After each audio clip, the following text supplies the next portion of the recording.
अस्सलाम वालेकुम।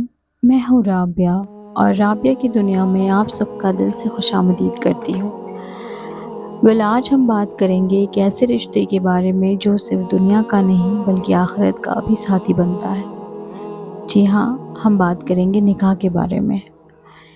निकाह इस्लाम का एक मुक़द्दस और पाक रिश्ता है।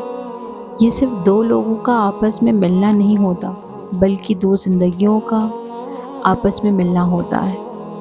अल्लाह ताला ने कुरान में फरमाया है, सूरा अर्रम आयत नंबर 21 में, और उसकी निशानियों में से है कि उसने तुम्हारे लिए तुम्ही में से जोड़ियां बनाई ताकि तुम उनके पास सुकून पा सको।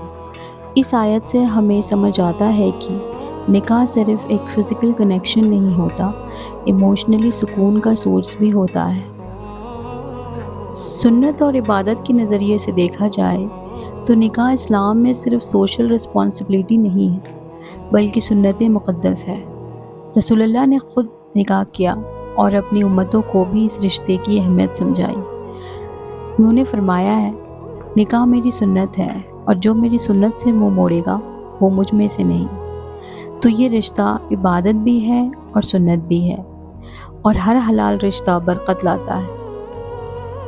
निकाह के कई अहम मकसद होते हैं, जैसे हया और इफ़्फ़त की हिफाजत करना, नाजायज़ रिश्तों से बचना, औलाद की पाक नस्ल, एक दूसरे का इमोशनल सपोर्ट, और सबसे ज़रूरी और सबसे अहम मकसद अल्लाह को राज़ी करना। जब निकाह अल्लाह के हुक्म से होता है तो उसमें रहमत, बरकत और सुकून सभी शामिल हो जाते हैं। निकाह का तरीका क्या होता है? निकाह का तरीका बहुत सिंपल है। वालिदैन की रज़ामंदी, दो गवाह और महर जो मर्द अपनी बीवी को देता है, और इजाब व कबूल यानी कि एक्सेप्टेंस इन क्लियर वर्ड्स। इसमें धूमधाम ज़रूरी नहीं होती, बल्कि नीयत और इखलास सबसे इम्पॉर्टेंट होता है। रसूलुल्लाह ने फरमाया है, सबसे बेहतरीन निकाह वो होता है जो आसान हो और कम खर्च वाला हो। मगर आजकल के माशरे में इस सिंपल रिश्ते को इतना मुश्किल और महंगा बना देते हैं कि लोग गुनाह की तरफ चले जाते हैं। ये इस्लाम का मकसद नहीं, बल्कि इस्लाम का मकसद तो निकाह को आसान बनाना होता है।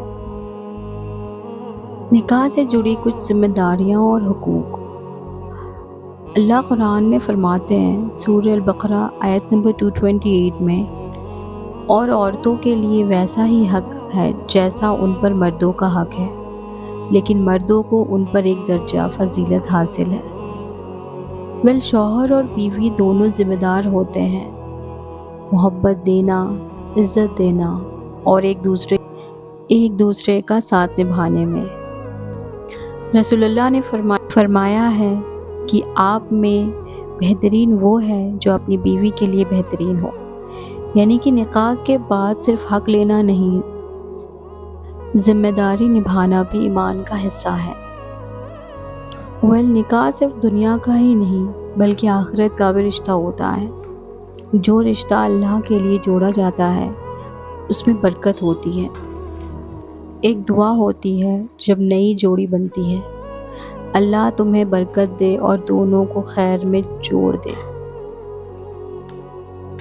तो दोस्तों, निकाह इस्लाम में एक बंदगी का रास्ता है, जहाँ दो लोग एक दूसरे का साथ सिर्फ दुनिया में नहीं बल्कि जन्नत तक देना चाहते हैं।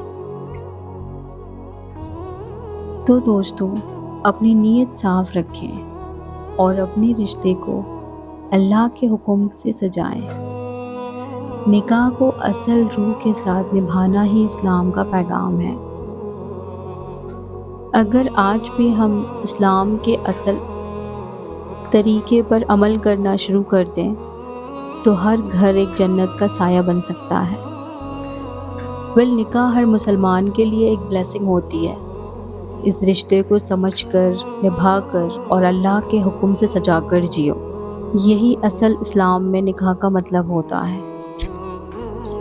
अगर आपको आज ये निकाह का वॉइस ओवर पसंद आया है तो इसे लाइक करें और लाजमन शेयर करें सवाब की नीयत से। کیونکہ دوسروں کو بھی نکاح کی اصل اہمیت پتہ ہونی چاہیے۔ لوگ آج کل نکاح کو بہت ہی زیادہ کمپلیکیٹڈ بنا دیتے ہیں، جو کہ بالکل بھی نہیں ہے اصل زندگی کے لیے۔ اگر آپ کو اپنی شادی کو کنٹینیو کرنا ہے اور اچھے طریقے سے چلانا ہے تو آپ کو نکاح کے اصل معنی پتہ ہونے چاہیے، تبھی آپ اس سے جڑ سکتے ہیں اور اپنے رشتے کو پراپرلی نبھا سکتے ہیں۔ ویل، رابعہ کی دنیا کو سبسکرائب کرنا نہ بھولیں، دعاؤں میں یاد رکھیں۔ اللہ حافظ، تھینک یو فار واچنگ۔